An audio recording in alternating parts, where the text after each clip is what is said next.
नमस्कार मित्रांनो, या व्हिडिओमध्ये आपण पाहणार आहे 6वी भूगोलाचा 6वा चॅप्टर, तो म्हणजे महासागरांचे महत्त्व।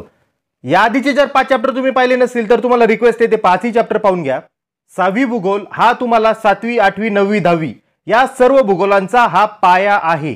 जर तुम्ही 6वी भूगोल व्यवस्थित केला तर पुढचे सर्व भूगोल तुम्हाला एकदम सोपे जाणार आहे। इवन तुम्ही एमपीएससी यूपीएससी जरी करताय तरी सुद्धा 6वी भूगोल हा तुमचा बेस असणार आहे।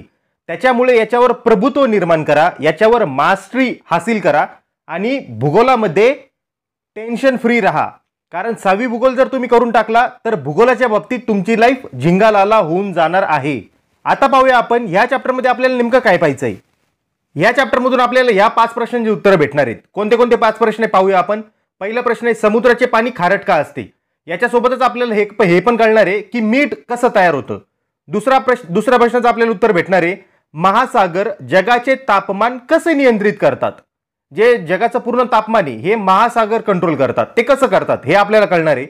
तिसरा क्वेश्चन, समुद्र आपल्याला काय देतो? समुद्र आपल्याला कोणत्या कोणत्या बाबतीत मदत करतो हे आपल्याला या चॅप्टर मध्ये कळणार आहे। चौथ्या प्रश्नाचं उत्तर भेटणार आहे, तो चौथा प्रश्न म्हणजे महासागराचा वाहतुकीशी काय संबंध आहे, बरोबर। आणि 5व्या प्रश्नाचं उत्तर भेटणार आहे, तो प्रश्न म्हणजे समुद्र आपल्यापासून नाराज का आहे? समुद्र आपल्यावर रुसलेला आहे, तो का रुसलाय? आपण अशी काय चूक केली? याचा प्रश्न या प्रश्नाचं उत्तर देखील आपल्याला या चॅप्टर मध्ये भेटणार आहे। त्याच्यामुळे हा चॅप्टर शेवटपर्यंत नक्की व्यवस्थित पहा।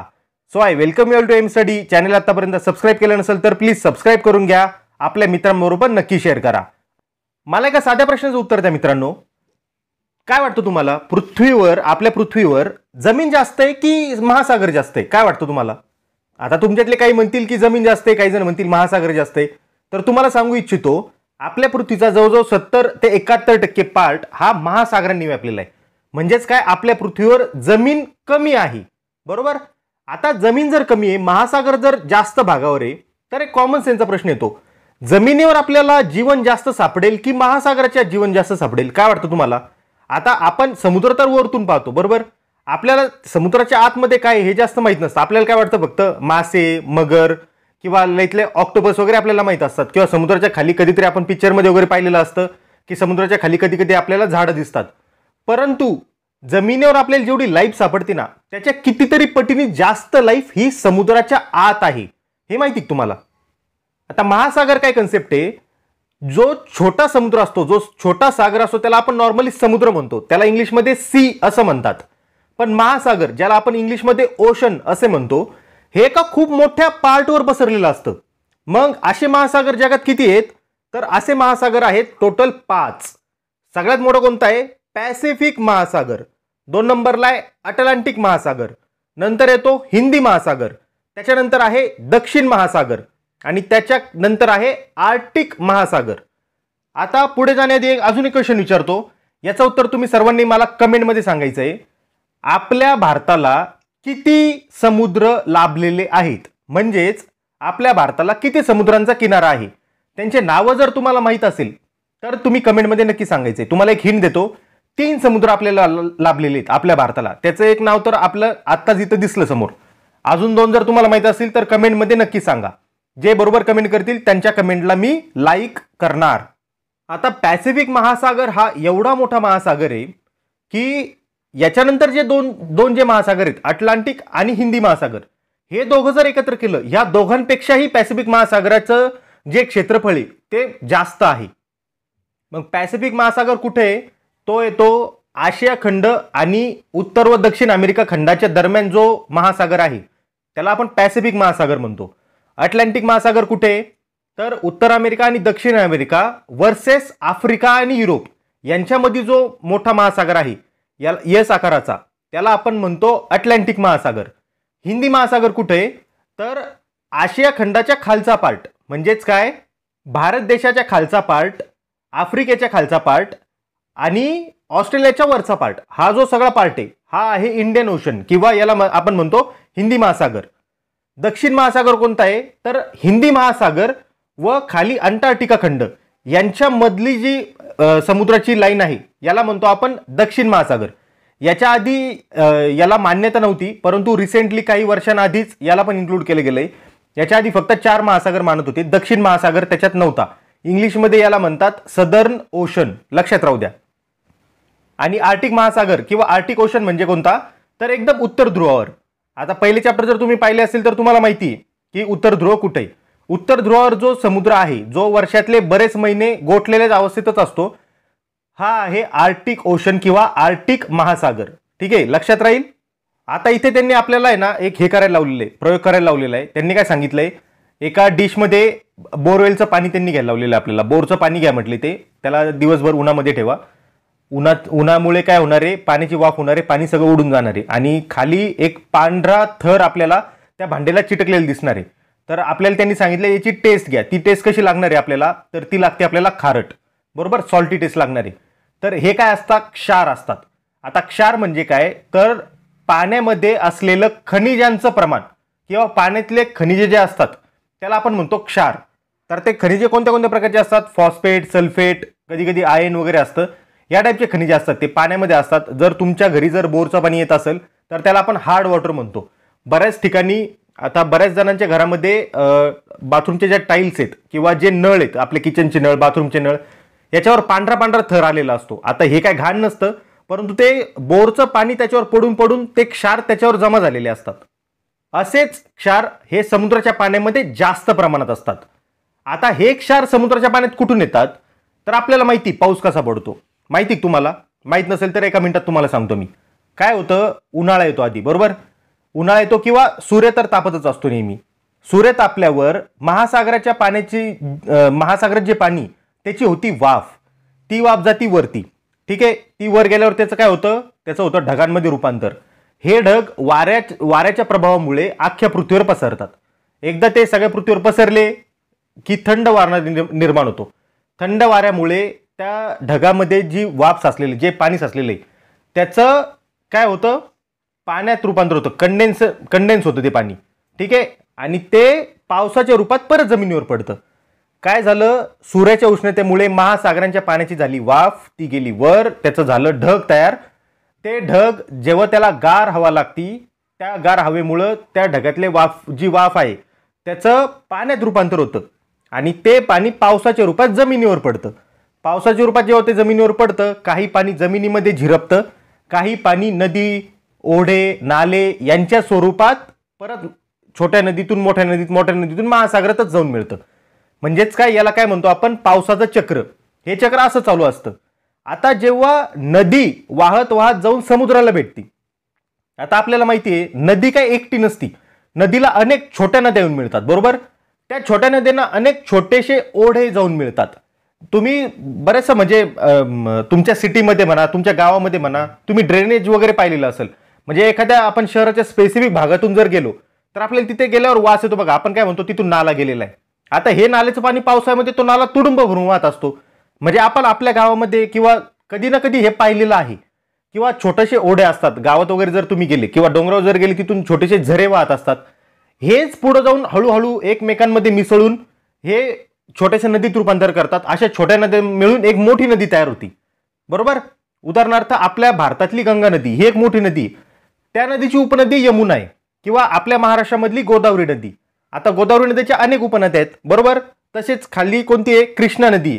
कृष्णा नदीची कोणती उपनदी, अजून कोयना एक उपनदी कृष्णाची, किंवा भीमा ही एक उपनदी कृष्णाची. अशा अनेक उपनद्या मिळून ती एक मोठी नदी बनती. ती मोठी नदी फायनली कुठं जाणार आहे, ती अशी गोल गोल तर फिरत नाही बसणार, ती फायनली कुठं जाऊन तर भेटेल ना ते पाणी जातं समुद्रात. आता ही नदी जेव्हा वाहत असते ना डोंगर दऱ्यांमधून, आपल्या शहरांमधून, गावांमधून, याच्यासोबत आहे ना ती नदी बराचसा गाळ वाहून आणती. म्हणजे बऱ्याच ठिकाणी बघा ती नदी शेताच्या साईडनी पण वाहती, बरोबर. म्हणजेच काय, शेतात पडलेला जो पालापाचोळा आहे हा पण त्या नदीसोबत जातो. बऱ्याच ठिकाणी काही प्राणी पक्षी मरून त्या पाण्यात पडतात, बरोबर. की एखादा पूर आला त्याच्यामध्ये काही प्राणी मरून पडले, काही उंदरं मरून पडले, किंवा नदीमध्ये जे मासे वगैरे असतात ते मेल्यावर काय बाहेर नाही पडत, ते नदीतच राहतात. हे असे अनेक मृत प्राणी यांचे अवशेष ती नदी पुढे घेऊन जात असती. हे सर्व जाऊन पुढे कुठे मिळणार आहे, समुद्रात. तसेच समुद्रामध्ये जे प्राणी आहेत, कोणते कोणते प्राणी असतात समुद्रात आपल्याला माहिती, मासे असतात, ऑक्टोपस असतं, मगर असती, अजून काय असतं कमेंटमध्ये सांगा. हे प्राणी पण जेव्हा समुद्रामध्ये मरतात ते समुद्रातच राहतात, ते काय बाहेरून पडत नाहीत. त्याच्यामुळं ह्या प्राण्यांचे देखील अवशेष हे समुद्रातच असतात. याच्यासोबतच जसं आपल्या पृथ्वीवर खूप ठिकाणी व्होल्कॅनिक डोंगर आहेत ना, की जिथून लावारस वगैरे बाहेर पडतो भूकंप वगैरे झाल्यावर, असे डोंगर समुद्राच्या आत देखील आहेत, तिथून देखील लावारस वगैरे बाहेर पडत असतो. ज्यावेळेस तिथं भूकंप होतो आणि तिथून लावारस किंवा राख बाहेर पडती ना, तर ती राख सुद्धा समुद्राच्या पाण्यात मिसळती. आणि या सगळ्यांचं कशात रूपांतर होतं, तर जी नदी आता हे सगळं वाहून आणती ना, हे सगळं काय, हे खनिज आहे एक प्रकारे, बरोबर. आपली बॉडी मॉलिक्युल्स एलिमेंट्स यांनी तयार झालेली आहे. आपल्या बॉडीमध्ये पण ऑक्सिजन पण असतं, हायड्रोजन असतं, आयर्न असतं, फॉस्फर पण असतं, सल्फेट असतं किंवा कॅल्शियम पण असतं. असं प्रत्येक प्राण्याच्या शरीरामध्ये पण असतं. हेच काय सगळे खनिज आहेत, हे सगळे जाऊन मिळतात समुद्राला. त्याच्यामुळं काय होतं, समुद्रातली क्षारता वाढती. क्षारता वाढली की त्याला खारटपणा येतो, म्हणजेच काय त्याची टेस्ट सॉल्टी होऊन जाती आणि त्याच्यामुळं समुद्रातल्या पाण्यामध्ये मिठाचं प्रमाण वाढत जातं. एवढं साधं सिंपल आहे. काय एवढं, हे बघा 2 लाईन तुम्हाला सांगतो. नदी आपल्यासोबत जमिनीवरचा गाळ, झाडे झुडप्यांचे अवशेष, प्राण्यांचे अवशेष सोबत घेऊन वाहती. समुद्रामधले पण प्राणी वगैरे मरून पडतात आणि या सगळ्यांचं जे खनिज आहेत हे पाण्यामध्ये मिसळतात. कोणत्या पाण्यात मिसळणार आहे, समुद्राच्या पाण्यात. तसेच जे समुद्राच्या आतमध्ये भूकंप होतात किंवा जे समुद्राच्या आतमध्ये जे लावारस वगैरे बाहेर पडतात, यांच्यातून देखील जमिनीतून काही खनिज बाहेर पडत असतात, राख बाहेर पडत असते. हे देखील समुद्राच्या पाण्यात मिसळतं आणि समुद्राचं पाणी खारट होऊन जातं, क्षारयुक्त होऊन जातं. समुद्रातील पाण्याचे क्षारांचं प्रमाण वाढत जातं आणि याच्यामुळेच काय आहे, तर समुद्राचं पाणी हे खारट असतं. आता ही जी समुद्राची क्षारता आहे ना, ही कशामध्ये मोजतात माहिती तुम्हाला, तर ही मोजतात दर हजारी या मेजरमेंटमध्ये मोजतात. ॲव्हरेज जर आपण पाहिलं, सर्वसाधारणपणे समुद्राची जी क्षारता आहे महासागरांची ही 35% सांगितली जाते, 35,000, बरोबर. परंतु आपल्या पृथ्वीवर एक असा समुद्र आहे ज्याचं नाव आहे इंग्लिशमध्ये डेड सी, त्याला मराठीमध्ये आपण मृत समुद्र म्हणतो. हा कुठे आहे, इस्रायल आणि जॉर्डन या देशांच्या बॉर्डरवर आहे हा समुद्र. याची जी क्षारता आहे ना, ही 332 दर हजारी. त्याच्यामुळे तिथं एवढं प्रचंड ते खारट पाणी, एवढं प्रचंड त्याच्या क्षार आहेत की ते पाणी एकदमच हेवी झालेलं आहे, जड झालेलं आहे. त्याच्यामुळे तुम्ही त्या पाण्यात बुडत नाही. म्हणजे तुम्हाला ऐकून आश्चर्य वाटेल, तुम्ही मृत समुद्रामध्ये बुडू शकत नाही. परंतु जर तुम्ही काय म्हणणार, मग या समुद्रावर आपण चालत चालत दुसऱ्या देशात जाऊ, असं होत नाही. थोडासा तुमचा पार्ट आज जातो, तुम्ही पूर्णपणे बुडत नाही. परंतु क्षारता जास्त असल्यामुळे किंवा खारटपणा जास्त असल्यामुळे आपल्या शरीराला खूप जास्त पॉइझनस इफेक्ट निर्माण होऊ शकतात. त्याच्यामुळे या समुद्रात जाताना बरेच लोक अंगाला चिखल लावून जातात किंवा आल्या आल्या अंग आपलं स्वच्छ करून घेतात. आता समुद्राचं पाणी जर खारट आहे तर कॉमन सेन्स आहे, आपल्याला मीठ कुठून भेटणार आहे, जास्त समुद्राकडूनच भेटणार आहे. तसं रॉक सॉल्ट हे आपल्याला डोंगरातून पण भेटतं, परंतु जास्त मीठ कुठून भेटणार आहे, समुद्रातून. आता हे मीठ कसं तयार होतं मित्रांनो, तर काय करतात माहिती का, समुद्राचं पाणी किनाऱ्यावर घेतात आधी. हे बघा इथं जे दिलेलं आहे ना आपल्याला, ही मिठागरी दिलेली आहेत. यांनी काय केलेलं आहे, समुद्राचं पाणी आधी किनाऱ्यावर साचवलं, असं स्क्वेअरमध्ये साचवलं, ठीक आहे. प्रत्येक ठिकाणी असं त्याला समुद्राचं पाणी अशा चौकारामध्ये त्यांनी साचवलं आणि त्याला काय केलं, त्यांनी उन्हामध्ये वाळायला तसंच ठेवून दिलं. आता उन्हामुळे काय होणार आहे, हे जे असे स्क्वेअर खड्डे जे केलेले छोटे छोटे, याच्यातून ते पाणी उष्णता, म्हणजे ते उष्णतेमुळे काय झालं, त्या पाण्याची वाफ होऊन गेली आणि त्या पाण्यातली मिठाची तर वाफ नाही झाली ना, त्या पाण्यातले जे क्षार होते किंवा जे मीठ होतं हे तर तसंच राहिलं. हे कुठं राहिलं, त्या खड्ड्यातच साचून राहिलं आणि त्याच्यामुळं काय होतं, तर कच्चं मीठ तयार होतं. हे कच्चं मीठ किंवा एक म्हणजे स्फटिकासारखं एकदम असं पांढरं पांढरं आपल्याला त्याच्यावर दिसतं. हे लोक काय करतात, मीठ तयार करणारे, ते सगळं त्यांच्या हाताने गोळा करतात आणि त्याच्यावर प्रोसेस करायला कंपन्यांकडे पाठवतात. कंपन्या त्याच्यावर प्रोसेस करतात आणि मग आपल्या घरी येतं कोणतं मीठ येतं, टाटा नमक, देश का नमक किंवा आयोडीन युक्त नमक, अन्नपूर्णा नमक, वेगवेगळ्या कंपन्या त्याच्या. हे या पद्धतीने आपल्याला मीठ भेटतं समुद्रातून. तुम्हाला तर माहितीच आहे, मीठ आपल्याला कशासाठी लागतं, तर आपल्या अन्नपदार्थांना चव यावी यासाठी मिठाचा आपण आपलं जेवण बनवताना वगैरे वापर करत असतो. मीठ हा असा पदार्थ आहे जो नसला तरी चालत नाही, जो जास्त असला तरी चालत नाही. नसला म्हणजे जर तुम्ही रोजच जेवणामध्ये मीठ घेत नाहीये तरी सुद्धा तुम्हाला वेगवेगळ्या प्रकारचे आजार होऊ शकतात. आणि किंवा तुम्ही जर जेवणामध्ये मीठ जास्त खाताय तरी सुद्धा तुम्हाला वेगवेगळ्या प्रकारचे आजार होऊ शकतात. त्याच्यामुळे जीवनामध्ये मीठ हे एकदम कंट्रोलमध्येच खायला पाहिजे. ते असावं पण फक्त गरजेपुरतं असावं, ते जास्त होऊ देऊ नये, हे नेहमी लक्षात असू द्या. आता समुद्र आपल्याला काय काय देतो किंवा समुद्राचा आपल्याला काय काय फायदा आहे आपल्याला माहितीच आहे. आपल्यातले बरेच जण नॉनव्हेज खातात, मासे खातात जेवणामध्ये, तर ते मासे तर आपल्याला समुद्रातून भेटतातच. प्लस समुद्रामधून आपल्याला खूप सारे खनिजे पण भेटतात. ते मगाशी जसं तुम्हाला मी सांगितलं की कोणते कोणते खनिजे भेटतात आपल्याला, फॉस्फेट, सल्फेट, आयोडीन, आयर्न, तसेच शिसे पण भेटतात, कोबाल्ट पण भेटतं, मॅंगनीज पण भेटतं. याच्यासोबतच समुद्रातून अजून आपल्याला काय काय भेटतं, तर असंख्य मौल्यवान वस्तू आपण ज्याच्यापासून बनवू शकतो. असं म्हणजे काय, तर मोती देखील आपल्याला समुद्रातून भेटतो. आता मोती हा कोणत्या प्राण्याकडून भेटतो हे जर तुम्हाला माहित असेल तर कमेंट करा. यासोबतच शोभेच्या वस्तू बनवण्यासाठी जे शंख, शिंपले यांसारख्या गोष्टी देखील आपल्याला समुद्रातून भेटतात. तसेच अनेक औषधी वनस्पती देखील आपल्याला समुद्रातून भेटतात. आता समुद्रातून आपल्याला मासे भेटतात, हे आपण खाण्यासाठी तर वापरतोच, पण खाण्यासोबतच अजून कोणत्या कोणत्या ठिकाणी ते वापरतो, जसं की औषध निर्मिती, खत निर्मिती किंवा त्याच्यावर रिसर्च पण करायला सायंटिस्टला मदत होती. ठीक आहे. भारतामध्ये प्रामुख्याने कोणते जीव खाल्ले जातात समुद्रातले, तर ते खाल्ले जातात कोळंबी, तिसरे, खेकडे, सुरमई, बांगडा, पापलेट, शार्क, रावस इत्यादी जीव खाल्ले जातात समुद्रातले. काही काही देशांसाठी समुद्र हा वरदान ठरलेला आहे. त्या देशांची पूर्ण इकॉनॉमी ही समुद्रावरच डिपेंड आहे. कोणते कोणते देश आहेत ते इथे आपल्याला दिलेले आहेत बघा. मालदीव, मॉरिशस, सेशल्स या देशांनी काय केलेलं आहे, समुद्रातून तर ते भरपूर सारे मासे वगैरे काढतातच, मासेमारी तर चालतीच, परंतु त्यांनी तिथं टुरिझम देखील डेव्हलप केलेलं आहे. आपल्याला माहिती आहे आपली बॉलिवूड इंडस्ट्री बऱ्याच वेळा मालदीवला जाऊन फोटोज वगैरे टाकत असती. मागे एक आपल्या देशाचे पंतप्रधान नरेंद्र मोदींसोबत देखील ते मालदीव देशाची काहीतरी कॉन्ट्रोवर्सी झालेली होती. आता इथे लक्ष द्या, त्यांनी इथे आपल्याला इंटरेस्टिंग माहिती दिलेली आहे. पहिल्या पॉईंटमध्ये ते सांगतायत की भविष्यामध्ये महासागराच्या ज्या लाटा आहेत किंवा महासागरामध्ये जी भरती आणि ओटी होती यांचा उपयोग करून आपण वीज निर्मिती करू शकणार आहे. त्याच्यावर रिसर्च चालू आहे. तसेच आता दुसरा पॉईंट त्यांनी सांगितलेला आहे, महासागरातील खारे पाणी क्षार विरहित करून पिण्यायोग्य करता येणे शक्य आहे. आपल्याला माहितीच आहे ग्लोबल वॉर्मिंगमुळे दिवसेंदिवस आता दुष्काळ वाढत चाललेला आहे. तुम्ही तुमच्या गावामध्ये पण पाहत असाल की उन्हाळा जेव्हा चालू होतो तेव्हा पाण्याची आपल्याकडे किती प्रचंड प्रमाणात टंचाई चालू होती. हेच जर तुम्ही आता आखाती देशात जर गेला, आखाती देश म्हणजे कोणते, मिडल ईस्ट म्हणजेच कोणते देश, Oman, Yemen, Saudi Arabia, Iran, Iraq, इकडे काय झालेलं आहे, इकडे तसं पण वाळवंट आहे, त्याच्यामुळे इथं पिण्याचं पाणी खूप कमी आहे.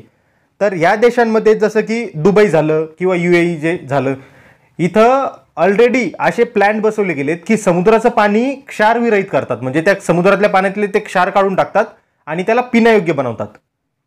इन जनरल काय, आपण जे मगाशी पर्जन्य चक्र पाहिलं त्याच्यामध्ये पण काय समुद्राचं पाणीच आपल्याला पावसाच्या मार्फत भेटतंय, तेच आपण पितोय.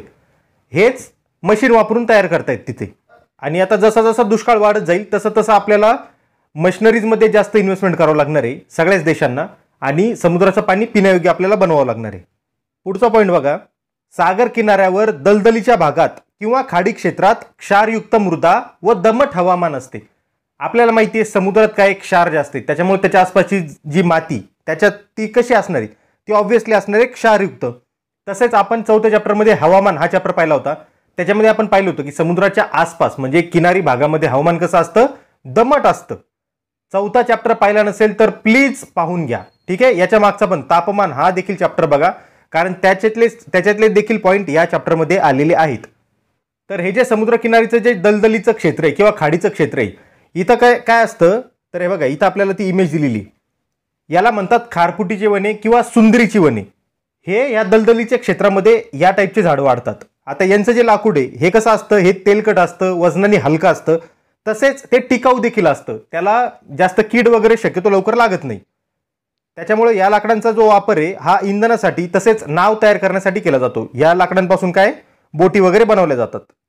आता किनारी प्रदेशावर जर असे जंगलं आहेत, खारफुटीचे जंगले जर आहेत, तर काय होणार आहे, जे समुद्राच्या ज्या महाकाय लाटा येतात त्याच्यापासून किनाऱ्याचं रक्षण होणार आहे. त्याच्यापासून काय होणार आहे, तर मृदेचं किंवा मातीचं संवर्धन होणार आहे.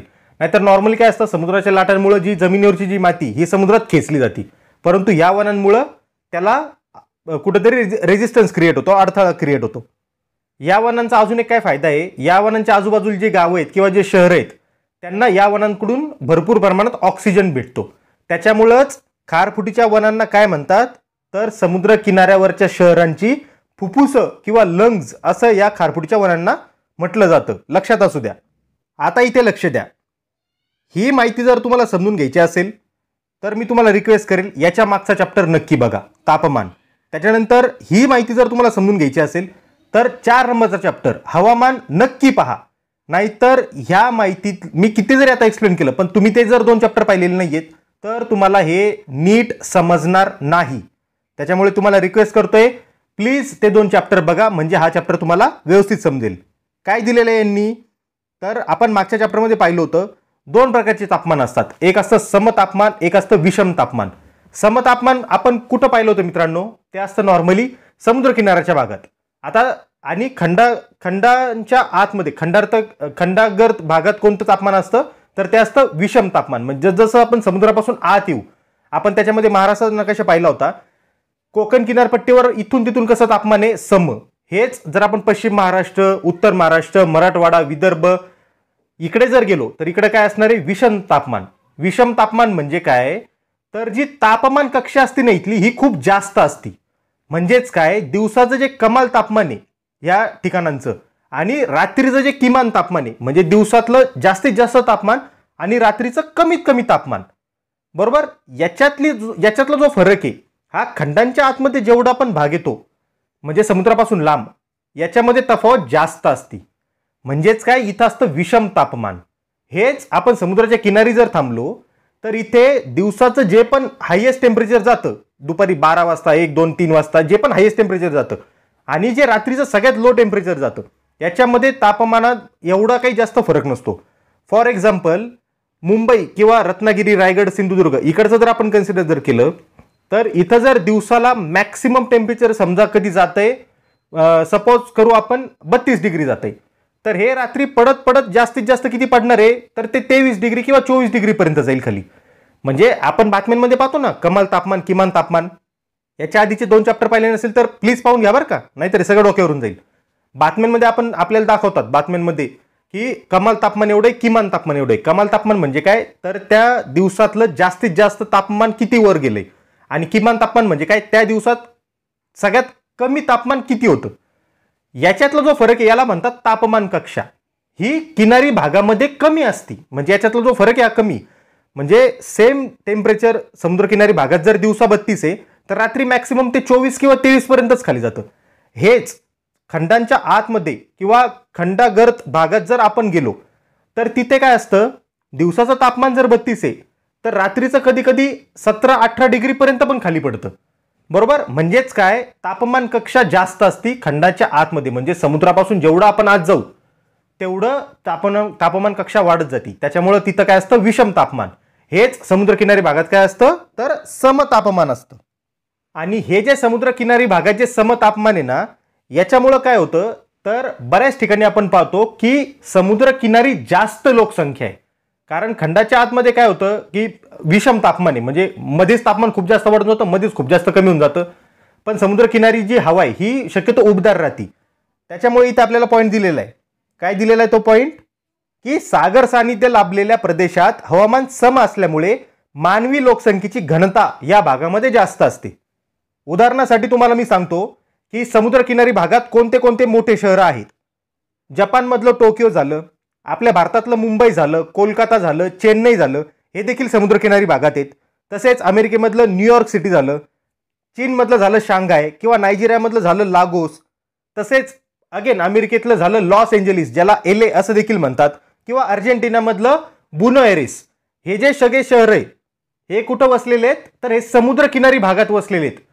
अजून एक तुमच्यासाठी प्रश्न, ऑस्ट्रेलियामधले जर काही शहरं जर तुम्हाला माहित असतील जे समुद्रकिनारी भागात वसलेले आहेत तर कमेंटमध्ये नक्की सांगा. आता ह्या पॉईंटमध्ये बघू त्यांनी काय सांगितलेलं आहे. याच्यामध्ये त्यांनी आपल्याला ग्रहीय वारे काय असतात हे सांगितलेलं आहे. अगेन तुम्हाला रिक्वेस्ट करतोय 4था चॅप्टर हवामान जर पाहिलं नसेल प्लीज पाहून घ्या. काय असतं आपल्याला माहिती आहे, आपली पृथ्वी कशी आहे, आपली पृथ्वी आहे गोल. मधून काय गेलेलं आहे, मधून गेलेलं आहे विषुववृत्त. वरती काय आहे, हा आहे उत्तर ध्रुव, खाली काय आहे दक्षिण ध्रुव. पहिले 2 चॅप्टरमध्ये आपण हे सगळं पाहिलेलं आहे. हे काय आहे मित्रांनो, हे आहे कर्कवृत्त. खाली काय आहे, हे आहे मकर वृत्त. आले लक्षात. आता आपल्याला माहिती आहे सूर्य कोणत्या साईडला, समजा सपोज ह्या साईडला सूर्य आहे, ठीक आहे. आपण पाहिलेलं होतं की सूर्याची किरणे लंबरूप कोणत्या भागात पडत आहेत? वर्षातून 2 दिवस या भागात, कर्कवृत्तापासून मकर वृत्तापर्यंत. हेच सगळ्यात जास्त प्रखर कुठं राहणार ते? तर विषुववृत्तावर, कारण हा पार्ट सूर्याच्या जास्त समोर आहे. हे बघा, इकडचा पार्ट सूर्यापासून किती लांब गेला, तसा हा पार्ट खूप जवळ आहे. इकडचा खालचा पार्ट पण खूप लांब गेलेला आहे. ठीक आहे, एवढं लक्षात आहे. आता याच्यावरून आपल्याला कॉमन सेन्सनी काय कळतंय? सूर्याच्या उष्णतेमुळे विषुववृत्तालगतची जी जमीन आहे किंवा विषुववृत्तालगतचं जे पाणी हे जास्त तापणार आहे. बरोबर का? कारण इथे सूर्यकिरण हे लंबरूप पडत आहेत, म्हणजेच काय? परपेंडिक्युलर. लक्षात आहे ना? 90 डिग्रीमध्ये तुम्हाला सांगितलं होतं मी. विषुववृत्तावर ते लंबरूप पडणार आहे, त्याच्यामुळे इथली जमीन किंवा इथलं जे पाणी हे काय होणार आहे? लवकर तापणार आहे कम्पेअर उत्तर ध्रुवाच्या आसपास आणि दक्षिण ध्रुवाच्या आसपास, किंवा हा पार्ट कर्कवृत्ताच्या वरचा किंवा मकर वृत्ताच्या खालचा, याच्या कम्पॅरेटिव्ह इथली जी जमीन किंवा पाणी आहे हे जास्त तापणार आहे. आता हे जास्त तापल्यावर काय होतं? आपण त्या चॅप्टरमध्ये एक पाहिलं होतं, हवेचा दाब नावाची काहीतरी कन्सेप्ट पाहिली होती, आठवते का काही? नेहमी लक्षात ठेवा, हवेचा दाब हा नेहमी हवा कुठून कशी वाहती? जास्त दाबाच्या हवेकडून कमी दाबाच्या हवेकडे हवा फ्लो होत असते. हवेचा दाब आपण काय पाहिलं होता? वातावरणामध्ये हवा असती, बरोबर? हवेला काहीतरी वजन असतं, त्या वजनामुळे काय होतं? तर जमिनीवर त्या हवेचा काय पडतो? दाब पडतो. त्या हवेच्या वजनाचा काय पडतो? जमिनीवर दाब पडतो. याच्यामुळे काय निर्माण होतो? हवेचा दाब. आणि ज्या वेळेस एखाद्या ठिकाणी आणि दुसऱ्या ठिकाणी हवेच्या दाबामध्ये, त्या प्रेशरमध्ये, हवेच्या प्रेशरमध्ये किंवा हवेच्या दाबामध्ये डिफरन्स निर्माण होतो. म्हणजे समजा इथं जर हवेचा दाब जास्त आहे आणि इथं जर कमी, तर हवा त्या दिशेने व्हायला लागती. आणि ही हवा जेव्हा व्हायला लागती तेव्हा त्या हवेचं वाऱ्यामध्ये रूपांतर होतं. म्हणजेच काय? हवा म्हणजे वारा नाही, वाहणारी हवा म्हणजे वारा. हे आपण त्या चॅप्टरमध्ये पाहिलेलं होतं. आता इथं वारं निर्माण झालेलं आहे, त्या वाऱ्यामुळं काय होतं? तर आहे ना, अख्ख्या पृथ्वीवर हवेच्या दाबाचे किंवा वातावरणाच्या दाबाचे पट्टे निर्माण होतात. ठीक आहे, त्याला काय म्हणतात? वायुदाब पट्टे असं म्हणतात. म्हणजे असे पट्टे निर्माण होतात. आणि या पट्ट्यांच्या फरकामुळं आता इकडं जो पट्टा निर्माण झालेला आहे, ठीक आहे, जो बेल्ट इकडे निर्माण झालेला आहे, त्याच्यापेक्षा जो मधी निर्माण झालेला बेल्ट आहे, यांच्या हवेच्या दाबामध्ये ऑब्व्हियसली फरक असणार आहे, बरोबर? त्याच्यामुळं इकडून एकतर तिकडे हवा वाईल, किंवा इकडचा दाब जर जास्त आहे तर तिकडून इकडे रिटर्न हवा वाईल, बरोबर? हवेचा दाब जसा फरक पडणार आहे तसे वारे वाहणार आहेत. आता हे वारे काय करतात? वाहता वाहता महासागरातले जे पाणी त्याच्यात पण प्रवाह निर्माण करतात. म्हणजे जे पृथ्वीवर जे समजा इकडून असं वारं वाहतंय ना, तर ते वाहता वाहता काय करतं? तर महासागराचं पाणी पण त्याच्याबरोबर प्रवाह निर्माण होतो, म्हणजे ते पण पाणी वाहायला लागतं. म्हणजे जे पाण्यावर जे तरंग आपल्याला दिसतात ना, ते दुसरं तिसरं काही नाही तर हवेमुळे तयार झालेलं आहे ते. त्याच्यामुळं काय होतं? जे विषुववृत्त आहे त्या विषुववृत्ताच्या आसपास कोणती हवा असणार आहे? तर ते असती उष्ण हवा. आणि वर कोणती हवा आहे? वर किंवा खाली इकडे थंड हवा. आता काय होतं? याच्याकडून उष्ण हवा इकडे वाहती, उत्तर ध्रुवाकडे किंवा दक्षिण ध्रुवाकडे, आणि इकडून थंड हवा इकडे वाहती. त्याच्यामुळं पाणी पण कसं वाहणार आहे? उष्ण पाणी खालून वर, आणि इथून सुद्धा विषुववृत्ताकडून खाली वाहणार आहे दक्षिण ध्रुवाकडे. आता हे जे वारे वाहत आहेत ना, वाऱ्यांचं जे हे फ्लोईंग जे चालू आहे, विषुववृत्ताकडून ध्रुवाकडे, उत्तर ध्रुवाकडे जात आहे, विषुववृत्ताकडून दक्षिण ध्रुवाकडे येत आहेत, किंवा दक्षिण ध्रुवाकडून विषुववृत्ताकडे किंवा उत्तर ध्रुवाकडून विषुववृत्ताकडे येत आहेत, या वाऱ्यांना म्हणतात ग्रहीय वारे. हे वारे का वाहत आहेत? कारण जे वायुदाब पट्टे निर्माण झालेले होते त्यांच्या दाबामध्ये फरक पडला, त्याच्यामुळे तिथली हवा व्हायला लागली. ती हवा व्हायला लागली त्याच्यामुळे त्या हवेचं झालं वाऱ्यांमध्ये रूपांतर, आणि त्या वाऱ्यांना काय म्हणतायत? तर ग्रहीय वारे असं म्हटलं जाते. आणि हे वारे जे पाण्याचा फ्लो निर्माण करतायत, जे महासागरांचं पाणी, जे तरंग आपल्याला दिसतात महासागराच्या पाण्यावर, हे तरंग जे निर्माण होत आहेत हे काय आहे? तर विषुववृत्ताच्या साईडला कोणते आहेत? तर गरम पाणी आहे, आणि वरती कोणतं आहे? थंड पाणी आहे. खालून गरम पाणी वर जातं, वरतून थंड पाणी खाली येतं. का? कारण प्रवाह तशी निर्माण होत आहेत, बरोबर? आता हे का होतं हे सगळं मी तुम्हाला हवामान तापमान या चॅप्टरमध्ये एक्सप्लेन केलेलं आहे. आता परत कॉमन सेन्सची तिथं गोष्ट येते, इकडून जर गरम पाणी वर चालले, विषुववृत्ताकडून ध्रुवाकडे चालले किंवा विषुववृत्ताकडून खाली दक्षिण ध्रुवाकडे चालले, तर काय होणार आहे? गरम पाणी इकडून वर गेलं तर हे जे गरम पाणी इथून जे गेलंय ते तिथल्या थंड प्रदेशाला उबदार बनवणारे, म्हणजे एवढं आपल्या आंघोळीसारखं गरम नाही होत ते पाणी, पण ठीकठाक उबदार बनून जातं ते पाणी. म्हणजे आधी एकदमच बर्फासारखं थंड असतं, तर तिथून नॉर्मल टेम्परेचरला येतं आणि तिकडून जे थंड पाणी आहे ते खाली विषुववृत्ताकडे येतं. बरोबर. त्याच्यामुळे काय होतं, विषुववृत्तावर जे एक्स्ट्रा गरम झालेलं पाणी ते ह्या पाण्याच्या फ्लोमुळं थोडंसं त्याचं टेम्परेचर कंट्रोलमध्ये यायला मदत होती. म्हणजेच काय होतं, तर इथे उष्णतेचे फेरवितरण होतंय. म्हणजेच काय, जिथं गरम आहे तिथून थंडकडे चाललंय, जिथं थंड आहे तिथून गरमकडे चाललंय. यालाच काय म्हणतात, उष्णतेचे फेरवितरण होणे. याचाच अर्थ काय, आपल्याला काय दिसतं याच्यातून, जे महासागर आहेत हे पृथ्वीवरचं टेम्परेचर किंवा वातावरण कंट्रोल करतायत. आलं लक्षात. म्हणून महासागरांना काय म्हणतात, तर जागतिक तापमानाचे नियंत्रक असं महासागरांना म्हटलं जातं. लक्षात राहू द्या हा पॉईंट. आता पुढचा पॉईंट पाहायचा आपल्याला, महासागरातून होणारी वाहतूक. तुम्ही बऱ्याच मूव्हीजमध्ये म्हणा किंवा न्यूज चॅनलमध्ये म्हणा, समुद्रात चालणारे जहाज पाहिले असतील. तुम्हाला माहिती ते जहाज किती मोठे असतात, तर लिटरली एक गाव, अख्खच्या अख्खं गाव त्याच्यावर बसू शकतं. इतक्या प्रचंड आकाराचे ते जहाज असतात आणि त्याचा एवढा मोठा प्रचंड आकार असतो, त्याच्यामुळे त्याच्यात आपण माल देखील जास्त वाहू शकतो. बरोबर. जेवढा जास्त माल त्याच्यातून जाणार तेवढी त्याची कॉस्टिंग आपल्याला कमी येते. म्हणजेच काय, समुद्रातून होणारी वाहतूक ही कॉस्टली नसती, तर ही चीप असती. म्हणजे रस्त्यावरून किंवा विमान प्रवासातून जी वाहतूक चालती ना, म्हणजे माल वाहतूक, याच्यापेक्षा समुद्रातली वाहतूक ही स्वस्त पडते आपल्याला. जलमार्गाने मोठ्या प्रमाणात आंतरराष्ट्रीय व्यापार चालतो आणि हे जे जलमार्ग आहेत हे नॉर्मली कसे असतात, याच्या आधी जो आपण पॉईंट पाहिला की सागरी प्रवाह निर्माण होतात पाण्यात. बरोबर. महासागरात पाण्याचे प्रवाह निर्माण होतात. तर आपल्याकडे तो डेटा असतो, आपण इंटरनेटवरून वगैरे तो डेटा काढलेला असतो की सध्याच्या दिवसांमध्ये सागरी प्रवाह कोणत्या दिशेला वाहत आहेत. तर ह्या ज्या नावांचा किंवा जहाजांचा जो प्रवाह आहे हा त्याला आपण मॅच करतो, म्हणजे त्या सागरी प्रवाहानुसारच आपल्या जहाजांचा प्रवाह ठेवतो. त्याच्यामुळे काय होतं, समजा आता सागरी प्रवाह पश्चिमेकडून जर पूर्वेकडे जर होतोय आणि तो एका स्पेसिफिक डायरेक्शनला होतोय, त्याच मार्गामध्ये आपण आपली जहाज जर नेली तर तशी पण आपण जहाज चालवतोच आहे, पण खालचं पाणी पण वाहते. बरोबर. त्या लाटा पण त्या जहाजाला पुढे जायला मदत करतात. याच्यामुळे काय होतं, तर जहाजाचा वेग हा नॅचरली वाढून जातो. बरोबर. स्पीड वाढून जातं जहाजाचं, कारण जहाज स्वतः पण चाललंय आणि पाणी पण त्याला वाहतंय आणि प्लस त्याला फ्युएल कमी लागतं. म्हणजे जहाजामध्ये जे पण आपण इंधन टाकतो ते आपल्याला कमी टाकावं लागतं सागरी प्रवाहाच्या नॅचरल हेल्पमुळं. मग आता जलमार्गाने कोणत्या कोणत्या गोष्टींचा व्यापार चालतो आंतरराष्ट्रीय लेवलला, तर तो चालतो कोळसा, कच्चं तेल, कच्चा माल किंवा धातू खनिजे, अन्नधान्ये यासारख्या गोष्टींचा ट्रेड होत असतो. आता लास्ट पॉईंट पाहायचा आपल्याला, तो म्हणजे महासागराच्या समस्या.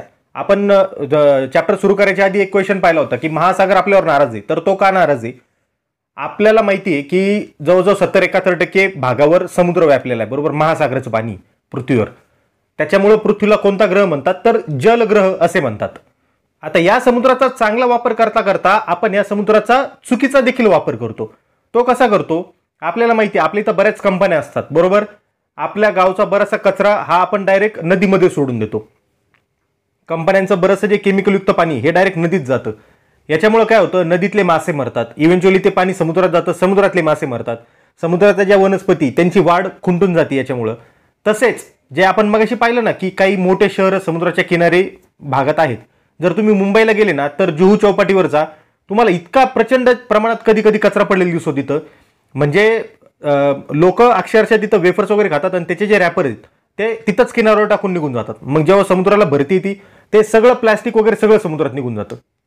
तसेच बऱ्याच वेळा काय होतं, इथं आपल्याला इमेज दाखवलेली त्यांनी की काही काही जहाज जे तेल वाहून वगैरे नेतात आणि त्या जहाजांना जर काही ऍक्सिडेंट वगैरे जर झाला किंवा त्या जहाजांवर कोणी पायरेट्सने वगैरे जर अटॅक जर केला तर बऱ्याच वेळा त्या जहाजांमधून तेल गळती होती. ते समुद्राच्या पाण्यावर ते तेल पसरतं. जिथं जिथं तेल पसरतं तेवढ्या भागामध्ये आपण मासेमारी करू शकत नाही किंवा तेवढ्या भागातली समुद्रातली जी संपत्ती ती आपल्या कामाची राहत नाही, कारण तिथे प्रचंड प्रमाणात मासे मरतात किंवा तिथं खाली ज्या वनस्पती त्या सुद्धा निकामी होऊन जातात. अजून एक दुष्कर्म आपण करतो, जे आपण मगाशी खारफुटीचं जंगल पाहिलं होतं ना, या जंगलांची बऱ्याच प्रमाणात तोड चालू आहे अख्ख्या जगामध्ये. त्याच्यामुळे काय होतं, तर ऑब्व्हियसली मातीचं पण नुकसान होतं, कारण समुद्र आता बऱ्यापैकी आत यायला लागलेला आहे. तसेच समुद्रामध्ये उत्खनन पण चालतं. म्हणजे समुद्रामध्ये जे पण ऑइल वगैरे रिझर्व्ह आहेत ते काढायला जातो आपण आणि ते काढताना बऱ्याच प्रमाणात तिथे प्रदूषण होऊन जातं समुद्रात. या सर्वांमुळे काय, आता समुद्र आपल्यावर नाराज झालेला आहे आणि त्याच्यामुळं मानवाला आता समुद्रासाठी समुद्राला क्लीन करण्यासाठी पावले उचलणं गरजेचं झालेलं आहे. कारण आपल्या या चुकीमुळे बऱ्याचशा समुद्रातल्या प्रजाती ऑलरेडी नष्ट झाल्यात आणि काही प्रजाती या नष्ट होण्याच्या मार्गावर आहेत. उदाहरणार्थ निळा देव मासा, समुद्री कासव, डॉल्फिन या टाईपच्या ज्या प्रजाती आहेत या नष्ट होण्याच्या मार्गावर आहे. हा पॉईंट नेहमी लक्षात ठेवा. 60 डिग्री अक्षवृत्त जे आहे कुठं असणार हे, तर ऑब्व्हियसली दक्षिण गोलार्धात. याच्या खालचा जो पार्ट आहे याच्या खाली जो समुद्र आहे याला आपण काय म्हणतो, दक्षिण महासागर असे म्हणतो.